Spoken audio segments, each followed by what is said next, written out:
As a game developer, a question I sometimes ask myself is, what even is a game? Scientists don't really know, but I think what makes a game is in two parts, two things. One, it's fun, enjoyable, or engaging, and two, it has a goal.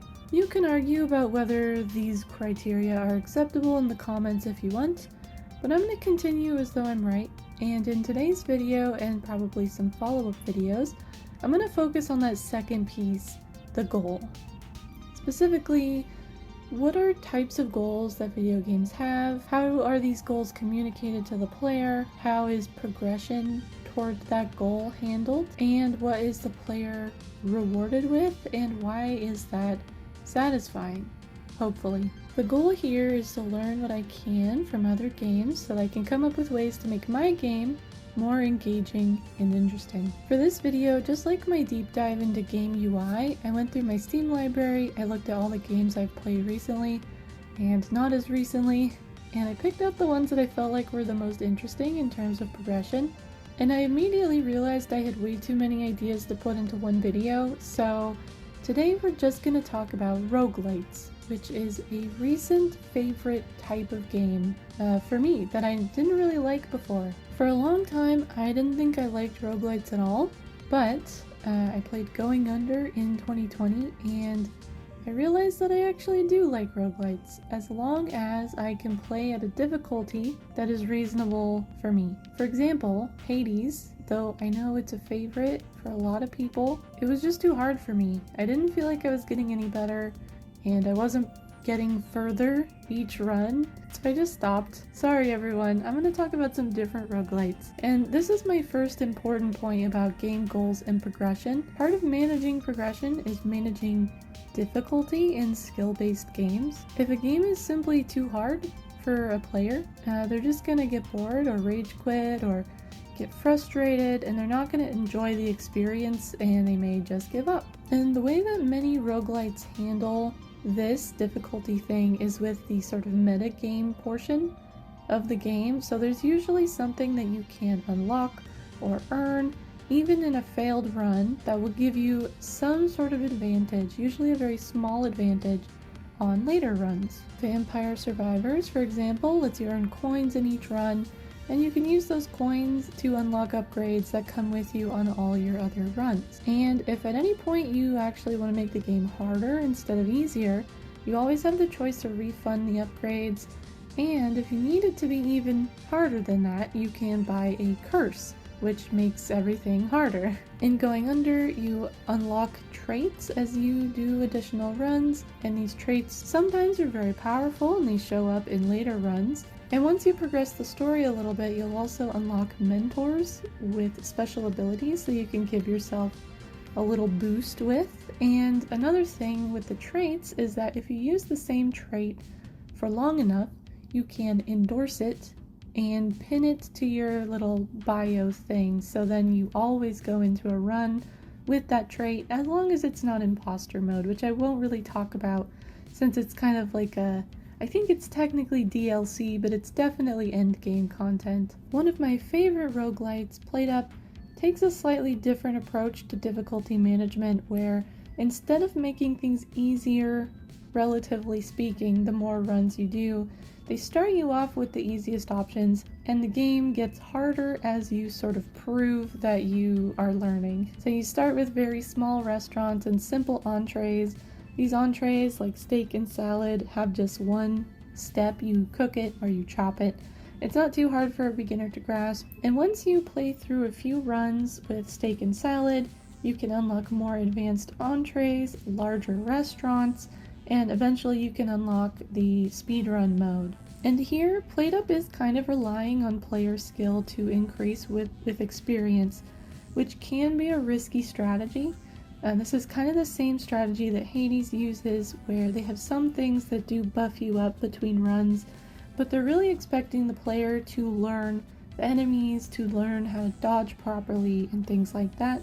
So if you do plan to have a skill-based progression like this, but the player doesn't get better, you know, in a way that you're predicting them to get better, you could still get yourself into that little problem area where the game becomes too hard for the player and is just frustrating. In fact, when I played Going Under, I did encounter a pretty serious skill gap at the midpoint of the game, where all the dungeons get bumped up in difficulty, and it got to the point where I was really ready to rage quit.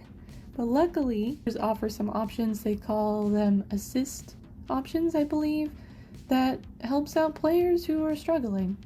And what I really liked about this approach is that there's no shame. It wasn't called like weak baby mode, and it doesn't exclude you from getting achievements. I disagree with that approach. I don't enjoy games that force players to play on a very hard difficulty. Like, I just want people to have fun, you know? It's also nice that they have separate options for difficulty, so you can decide how you want to make it easier and how much easier you want to make it. I wanted to just increase my health, so the game as a whole isn't much easier, but basically I just get more chances to mess up before I have to start over. And like I mentioned, Vampire Survivors kind of has this as a game mechanic. You can buy an extra life sort of permanently for all future runs. You can buy passive healing. You can buy experience increases. All these things work to make the game a little bit easier. And there's another thing that roguelites do to manage difficulty, and that is giving players choices. And this is a defining feature of roguelites, that there is some sort of randomized option during each run. And these options are one way that the player can decide how they want to face certain challenges. It gives them another opportunity to let the game be tweaked to their own preferences. They can either pick options that work better and are easier with their playstyle, or they can pick options that are harder and scale the difficulty up. In Dome Keeper, for example, you can choose different ways to upgrade your dome or your Dome Keeper, and you can match this to suit your playstyle. If you really want to focus on the mining part, upgrading your Dome Keeper first may be better. If you want to focus on defenses, upgrading that first may make the game easier for you. In Vampire Survivors, you have options of different weapons, and since all the weapons behave a little bit differently, even though they do fire off automatically, you can pick the ones that work best with your movements and how you prefer to play the game. And you can also pick ones that work best based on the level. You know, some levels are sort of right and left, and some are up and down, and some are a lot more open.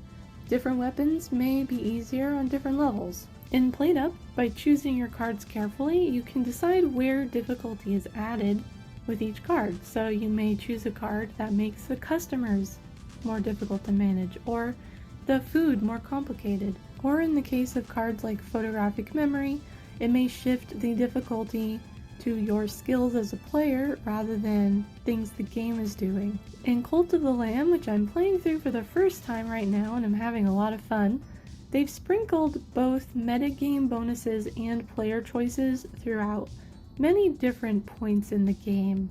So you can choose different doctrines that change how the dungeons play. You could bring followers with you if you have the demon summoning. Make it easier that way. You can make it more likely that stronger weapons will be offered to you. Give yourself a literal get out of dungeon free card.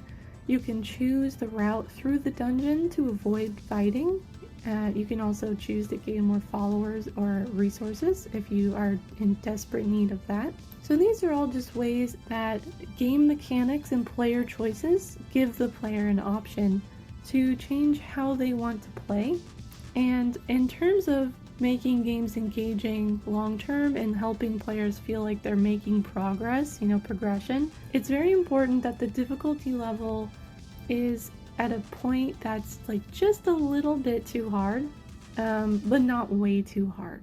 So this is some ways that games can do that. Now let's talk about communicating goals to the player. Without a goal, a game is just a toy. Someone might play with a toy for a long time, but it lacks some of the direction and the sticking power that games have. Goals give a player a reason to keep going, to try again, to try differently, to try and do better. And games don't just need one kind of goal. In fact, they can have multiple different goals that appeal to different kinds of players. But usually there's one main goal. You know, the goal that's sort of mentioned in the blurb on the store page. PlateUp has the main goal of keeping your restaurant open for at least 15 days, or as long as you can. And this goal is communicated in a few different ways. I mean, aside from the fact that they tell you that that's the goal, they also offer the opportunity to franchise at 15 days, so that creates a natural end goal for a given restaurant, but also a starting point for a new restaurant. So it kind of loops you back in to doing more and more runs when you're playing PlateUp. They also put a progress bar along the top of the screen, and you know, progress bars of various forms are a great way to easily communicate goals as long as the player understands what the progress bar represents. So the one in PlateUp has all the days along the top of the screen, along with stars for the days where you get another star and card choice, and also which days are for decoration phases so they don't catch you by surprise. Dome Keeper's goal is communicated very explicitly in text at the start of the game, so if you're starting relic hunt mode, they tell you find the relic and bring it back. And then if you're starting prestige mode, they tell you again straight up, you know, ship as many resources as you can, as fast as you can, and that's a more competitive mode because there's a leaderboard, which is another way to convey a goal. You know, give someone a leaderboard and the goal arises in their minds, I should try to get to the top of that leaderboard. Going Under has a more traditional main goal. It has a story, and the goal is to complete the game and all of its challenges within the game so you can proceed through the story. This is communicated mainly through in-game dialogue and quests. They also communicate how far you are through each dungeon, the same way that PlateUp does with a little progress bar along the side. And then they communicate the scope of the game as a whole by showing you the available dungeons. There are doors, I believe there's 3 of them, in the office that you start in. And in theory, you can tell how many total dungeons there are. Cult of the Lamb does this too by establishing, you know, in the starting sequence that there are 4 bishops of the old faith, and you need to defeat all of them in order to free your unholy patron. Vampire Survivors has a main goal that's a little less clear, and because honestly the game relies a lot more on achievement-based goals to keep the player engaged, which I'll talk about next. But if it did have a main goal, I think it is to survive for 30 minutes. A very similar roguelite, 20 Minutes Till Dawn, has the same goal. It's in the title. Obviously that one's 20 minutes and not 30 minutes. But the cool thing about time-based goals is that they're very easy to communicate to the player. You just have to add a timer to the screen. That's all. We know what a timer means. The challenge for the developers here is that if your main goal is just beating a timer, you really need to get the difficulty and the rewards just right, because without something else to keep the player going, the second they hit that timer, you know, the second they make their time that they're aiming for, that's it. There's nothing else, which is why it's really good to create multiple types of goals. And then Vampire Survivors does this with achievements, which is another very common goal for games to have, especially roguelites, because in roguelites things are randomized. You know, something's randomized, that's part of the definition. And it's pretty easy to create a lot of achievements that involve the player trying out new choices or new strategies or new options. And I personally love achievements. This is very effective on me specifically. Just having a checklist, or I want to check everything off the list, it gets me every time. And the last thing I want to talk about is what happens when you achieve a goal or get closer to the goal. What's the reward? Rewards are just as varied as goals, and they can dramatically change how much fun a player has and whether they feel like their time is well spent, if they feel like there's a point to playing the game. And the first and easiest reward you can give to the player is simply the feeling of growth and progression.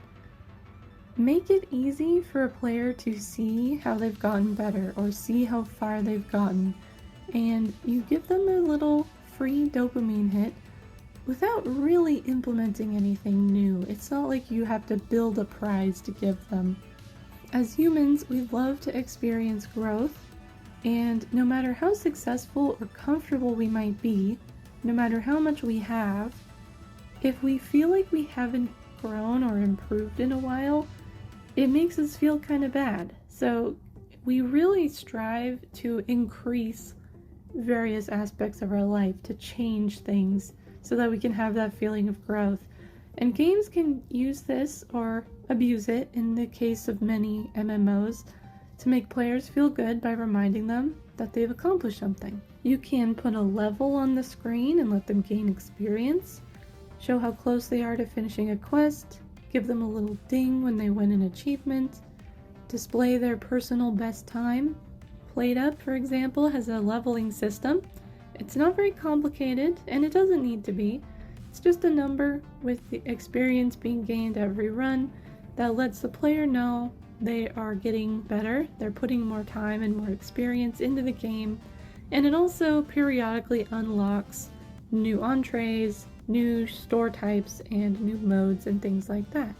Going Under keeps track of your best time and displays it on both the dungeon entrance, and also gives you a little recap at the end of each run with all your stats. Stats are a really good way to encourage more numbers-based players to keep playing, to try new things because they want to get their numbers up. And Cult of the Lamb, since it has this whole base building side to it, kind of has, evidence of your progression woven in throughout the game. So there's not like one number, like one level or anything where you can see your progress, but you can see your cult area grow, you can see the buildings get a little bit fancier, and you can see how many of the research options you've unlocked, and that's another way to visually represent progression for the player. Another option for rewarding players for reaching goals is in the form of in-game items and abilities, and this can even tie back into the difficulty management that we talked about. If you give the player something that will make the next part easier, but it doesn't necessarily have to be something like that. PlateUp gives you appliances that you can take with you on future runs, and as I mentioned before, you get more options as you level up, so you can experience more of the game and try new things. And novelty is another big factor in what we find enjoyable. Obviously, we can't have unlimited novelty. At some point, the player is going to exhaust everything you've added to the game. So the key here is adding enough variety, enough new things so that they can feel like they've had a complete experience when they do reach the point where they've done everything that there is to do. Cult of the Lamb is built kind of entirely around unlocking new things. Like I mentioned, there are a lot of different research trees, different things you can get for your base. Many of the options here make further runs easier or at least more interesting. So you can unlock different kinds of weapons, different curses, new tarot card abilities, and Cult of the Lamb also sprinkles in some vanity options, which I'm going to talk about as a separate thing, but Vampire Survivors lets you unlock new characters and levels, and they've done an interesting thing where some of the rewards that you get for completing things naturally create more goals. So when you use your points to unlock a new level or a new character, you now have more achievements that you can do with that level or with that character, and then those achievements will unlock more things. And if you can figure out how to chain your goals and your rewards together like this, just like PlateUp's franchise system, you've created a natural point for a player to feel that sense of accomplishment, but also feel like there's more, that there's something else that they can do. And it gives them a point to get back into the game instead of thinking, well, I've achieved that, now I'm done. Since roguelites offer randomness, they randomize something, one of the rewards you can give your player is the ability to pick what is added to that random pool. If you get to choose weapons, let them unlock new weapons that will come up in the random selection, or cards, or buffs, or whatever the randomness is. Going Under does this with traits. You can buy new traits and they will show up randomly in the dungeon for you to choose from. Dome Keeper does this as well, letting you unlock different modes and different kinds of Dome Keepers, different kinds of domes, different power-ups. All of these things are things that the player unlocks and then is added somewhere as either a random choice or a not random choice to configure how future runs will go for them. And the last big reward that is one of my favorites is vanity items. Now, unless your game is completely focused around aesthetics, you can't usually do vanity items on their own. There's not usually enough meat on those bones, but it can be a powerful driver for player engagement. If you let the player unlock new skins for their character, or a cute little pet, or decorations for their base, or whatever, a lot of people are going to find that mechanic compelling. And like I said, this can't usually stand alone, and you'll need to think of more substantial ways to reward your players, but there are a lot of extremely popular games whose primary source of income is players buying vanity skins with real money, so you know it's a feature that can work in the right context. Going Under doesn't have much in the way of vanity items, but you can unlock a couple of different character skins for Jacqueline that are kind of fun. Dome Keeper has little pets that you can find buried in the ground. I've got a couple of these, they're very cute. Cult of the Lamb, as I mentioned, has all the follower skins, all the, the follower options that are very cute, as well as a whole library of decorative items that you can unlock during your runs or buy with game money from the little shops in there and add those to your base. And a lot of these things are completely useless in terms of gameplay, but they give players something to get excited about. And also, in using the vanity items, it adds an element of expression. Players get to customize their character and express their own style in their choices there, so that's always an element that I like to add when I'm designing games, is an element for players to put a little bit of themselves in the game and make it theirs. Whew. So here I've tried to go through kind of the whole life cycle of player engagement, giving the players goals that are accessible to them regardless of skill, providing feedback on how they're doing, and rewarding them as they play. And in a sense, this is really the heart of video games.